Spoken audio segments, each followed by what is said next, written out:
Good morning, everyone. Welcome to your biology class.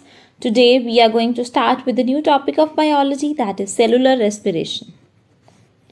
And the main objectives we are covering in this video are: first is cellular respiration, then difference between cellular respiration and combustion, types of cellular respiration, and glycolysis. First of all, talking about cellular respiration in plants. So, cellular respiration is defined as the oxidation of food to release energy. So, in this, glucose is oxidized in the presence of oxygen, which releases 6 molecules of carbon dioxide, 6 molecules of water, and 38 molecules of ATP. Then, respiration and combustion. So, how cellular respiration is different from combustion? So, in respiration, it occurs in all living cells, whereas combustion, it occurs in non-cellular elements. Respiration is oxidation of food materials, especially glucose, to carbon dioxide and water, whereas combustion is when sugar burns, carbon dioxide and water are produced and energy is released as heat. In respiration, oxidation of sugar molecules occurs at the body temperature of an organism, whereas in combustion, heat is to be applied for the sugar molecule to burn. In respiration, the energy is released in several stages, and in combustion, the energy is released at once as heat. In respiration, several intermediate products are formed, whereas in combustion, no intermediate products are formed. Respiration, enzymes are required for oxidation, whereas enzymes are not required for the process of combustion. Respiration occurs in the presence of water, and combustion occurs in the absence of water. So next, ATP, the energy source of cells. So ATP, it stands for adenosine triphosphate. It is an energy-rich molecule found in all living cells. It is an instant source of energy for all the cellular activities or reactions. Then structure of ATP molecule. So an ATP molecule consists of 3 components. These are adenine, that is the nitrogenous base, ribose, 5 carbon sugar, and chain of 3 phosphate groups, that is triphosphate. Next, types of respiration. Now, depending upon the oxidation of food in the presence or absence of oxygen, respiration is 2 types. First is anaerobic respiration. Anaerobic respiration is the incomplete oxidation of food in the absence of oxygen. During anaerobic respiration, glucose is first broken down into 2 molecules of pyruvic acid by glycolysis. Further, breakdown of pyruvic acid continues but differ in plants and animal cells as they contain different enzymes. In yeast, glucose is broken down and forms ethyl alcohol, carbon dioxide and 2 ATP energy molecules, whereas in animals, glucose is broken down and it forms lactic acid plus 2 ATP energy molecules are released. Then aerobic respiration. So aerobic respiration is the complete oxidation of food in the presence of oxygen. It takes place in mitochondria and it occurs in all higher organisms. It is mainly completed in 2 major phases given as below. First is anaerobic phase or glycolysis and second is aerobic phase or Krebs cycle. Now, types of cellular respiration. So cellular respiration 2 types. Aerobic respiration and anaerobic respiration. Now we will study the difference between aerobic respiration and anaerobic respiration. So first of all, aerobic respiration, it involves oxygen, whereas anaerobic respiration is without oxygen. So the process uses a respiratory electron transport chain but does not use oxygen as the electron acceptors. Aerobic respiration occurs in most cells. Anaerobic respiration occurs mostly in prokaryotes. Then high, that means 36 to 38 ATP molecules are released, whereas in anaerobic respiration, amount of energy released is lower, that is between 36 to 2 ATP molecules. Aerobic respiration involves various stages such as glycolysis, Krebs cycle, electron transport chain, and anaerobic respiration involves glycolysis, Krebs cycle, electron transport chain. Then aerobic respiration, carbon dioxide, water and ATP molecules are formed, and in anaerobic respiration, carbon dioxide and ATP molecules are formed. Then site of respiration, aerobic respiration is cytoplasm and mitochondria, and site of respiration of anaerobic respiration is also cytoplasm and mitochondria. Reactants in case of aerobic respiration are glucose and oxygen, whereas reactants in case of anaerobic respiration are glucose, electron acceptors. Now aerobic respiration, combustion is complete, whereas in anaerobic respiration, combustion is incomplete. Plus, aerobic respiration does not produce ethanol or lactic acid, and anaerobic respiration produces ethanol and lactic acid. Now glycolysis. So glycolysis, it is a common pathway for anaerobic as well as aerobic respiration. Glycolysis is a series of closely integrated reactions in which hexose sugar are converted free into pyruvic acid, and these reactions occur in the cell cytoplasm. So glycolysis is the first stage in the breakdown of glucose. The glucose molecules undergo partial oxidation to 2 molecules of pyruvic acid. And the end product of glycolysis is 2 molecules of pyruvic acid from 1 molecule of glucose. Now glycolysis involves a sequence of steps that can be grouped into the following important reactions. First is phosphorylation. Second, splitting and rearrangement of molecules. And third, energy harvesting reactions. So the glycolytic pathway can be divided into 2 phases. First is the preparatory phase and second is payoff phase. So talking about the preparatory phase, this phase is also called glucose activation phase. In the preparatory phase of glycolysis, 2 molecules of ATP are invested and the hexose chain is cleaved into 2 triose phosphates. During this, phosphorylation of glucose and its conversion to glyceraldehyde 3-phosphate takes place. The steps 1, 2, 3, 4 and 5 together are called as preparatory phase. Then payoff phase. This phase is also called energy extraction phase. During this phase, conversion of glyceraldehyde 3-phosphate to pyruvate and the coupled formation of ATP takes place. Because glucose splits to yield 2 molecules of D-glyceraldehyde 3-phosphate, each step in the payoff phase occurs twice per molecule of glucose. The steps after 5 constitute payoff phase.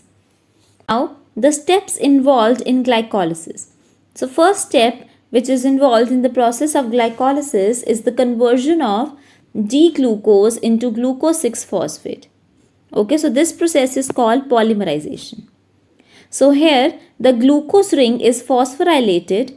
Phosphorization is a process of adding a phosphate group to a molecule derived from ATP. As a result, at this point in glycolysis, 1 molecule of ATP has been consumed. The reaction occurs with the help of an enzyme that is hexokinase, an enzyme that catalyzes the phosphorylation of many 6-membered glucose-like ring structures. Atomic magnesium is also involved to help shield the negative charges from the phosphate groups on the ATP molecule. The result of this phosphorylation is a molecule called glucose 6-phosphate, thus called because the 6th carbon of the glucose acquires the phosphate group. So the next step which is involved in the glycolysis is the isomerization. So this reaction of glycolysis is the rearrangement of glucose 6-phosphate into fructose 6-phosphate by glucose phosphate isomerase. Now the second step of glycolysis involves the conversion of glucose 6-phosphate into fructose 6-phosphate with the help of an enzyme that is phosphoglucose isomerase. As the name of the enzyme suggests, this reaction involves an isomerization reaction. The reaction involves the rearrangement of the 6-carbon oxygen bond to transform the 6-membered ring into a 5-membered ring. The arrangement takes place when the 6-membered ring opens and then closes in such a way that the first carbon becomes now the external to the ring. Now the third step is second phosphorization. So fructose 6-phosphate is phosphorylated and fructose 1,6-biphosphate is produced by the enzyme phosphofructokinase. In the third step of glycolysis, fructose 6-phosphate is converted to fructose 1,6-biphosphate. Similar to the reaction that occurs in step 1 of glycolysis, a second molecule of ATP provides the phosphate group that is added onto the F6 molecule. The enzyme that catalyzes this reaction is phosphofructokinase.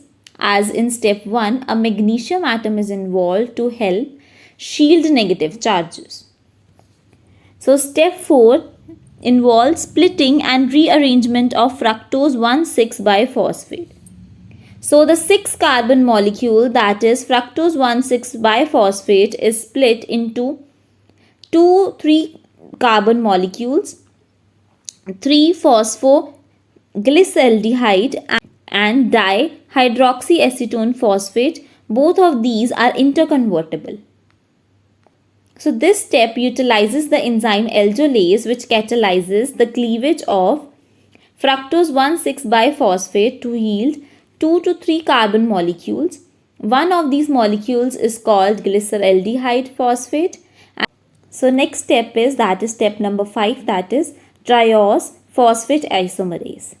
So the enzyme triose phosphate isomerase rapidly interconverts the molecules of dihydroxyacetone phosphate and glyceraldehyde 3-phosphate.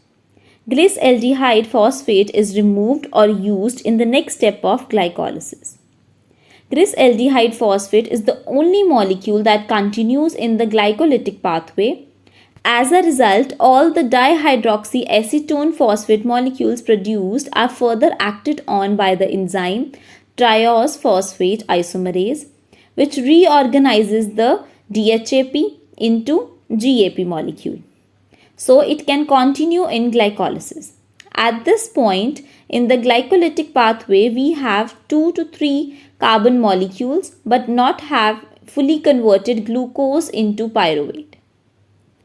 So next step is, that is glyceraldehyde 3-phosphate dehydrogenase. So glyceraldehyde 3-phosphate dehydrogenates and adds up an inorganic phosphate to glyceraldehyde 3-phosphate, producing 1,3-biphosphoglycerate. In this step, two main events takes place. First is glyceraldehyde 3-phosphate is oxidized by the coenzyme nicotinamide adenine dinucleotide, and second, the molecule is phosphorylated by the addition of a free phosphate group. The enzyme that catalyzes this reaction is glyceraldehyde 3-phosphate dehydrogenase. So the enzyme glyceraldehyde 3-phosphate dehydrogenase contains appropriate structures and holds the molecule in a conformation such that it allows the NAD molecule to pull the hydrogen of the glyceraldehyde 3-phosphate, converting the NAD to NADH. The phosphate group then attacks the glyceraldehyde 3-phosphate molecule and releases it from the enzyme to yield 1,3-biphosphoglycerate, NADH and hydrogen atom. So step 7, that is phosphoglycerate kinase. So phosphoglycerate kinase transfers a phosphate group from 1,3-biphosphoglycerate to ADP to form ATP and 3-phosphoglycerate. In this step, 1,3-biphosphoglycerate is converted to 3-phosphoglycerate by an enzyme, phosphoglycerate kinase.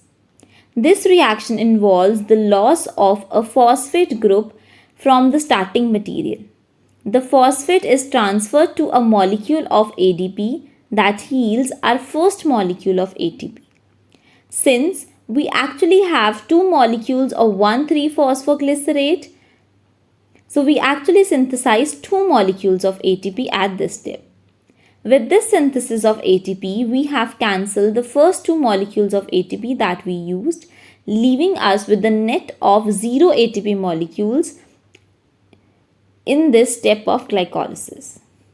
Again, we see that an atom of magnesium is involved to shield the negative charges on the phosphate groups of the ATP molecules. Next step, step number 8, that is phosphoglycerate mutase. So the enzyme phosphoglycerate mutase reallocates the phosphate from the third carbon to the second carbon to form 2-phosphoglycerate. This step involves the simple rearrangement of the position of the phosphate group on the third phosphoglycerate molecule, making it 2-phosphoglycerate. The molecule responsible for catalyzing this reaction is called phosphoglycerate mutase. A mutase is an enzyme that catalyzes the transfer of a functional group from one position on a molecule to another. The reaction mechanism proceeds by first adding an additional phosphate group to the second position of the 3-phosphoglycerate, and the enzyme then removes the phosphate from the third position, leaving just the second phosphate and yielding 2-phosphoglycerate. So in this way, enzyme is also restored to its original phosphorylated state. Next step is anolase. So the enzyme anolase removes a molecule of water from 2-phosphoglycerate to form phosphoenol pyruvate acid. So this step involves the conversion of 2-phosphoglycerate to phosphoenol pyruvate acid. The reaction is catalyzed by an enzyme anolase.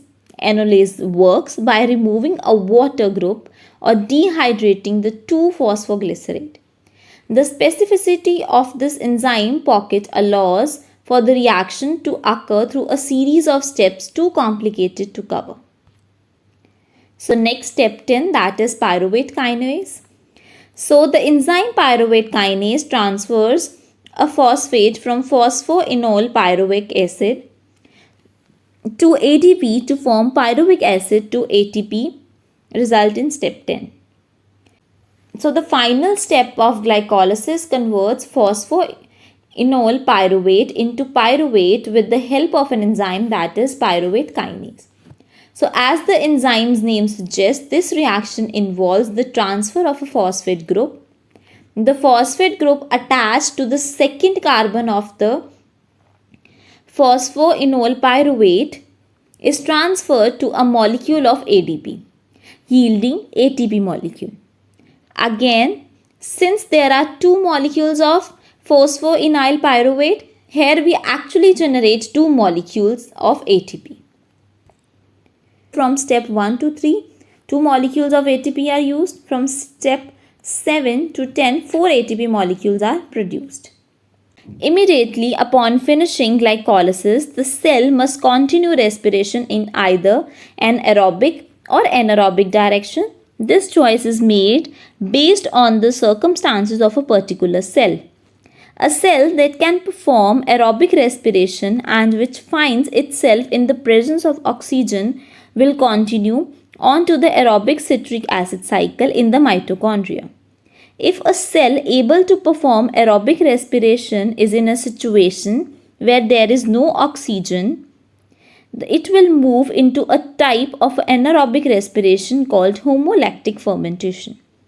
Some cells such as yeast are unable to carry out aerobic respiration and will automatically move into a type of anaerobic respiration called alcoholic fermentation. So thank you everyone.